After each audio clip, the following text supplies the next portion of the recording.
Wow, oh, ang daming manok mga bossing. Oh. Ang tataba. Sarap talaga pag nasa probinsya ko. Alaga ka lang ng hayop. Oh, ano to? Gulong. Anong gagawin niya rito mga bossing? Mukhang may naisip na naman si Idol na gagawin ha. Sinira niya yung gulong tapos binaliktad. Anong gagawin niya dyan mga bossing?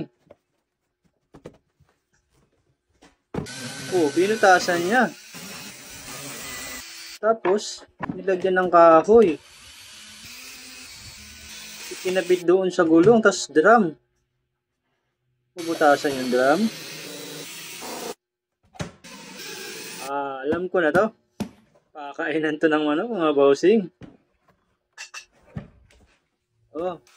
Pakainan niya ng manok mga bossing. Ayos na idea to. Galing oh. Ayos. Galing oh. Ganun lang oh. Pwede.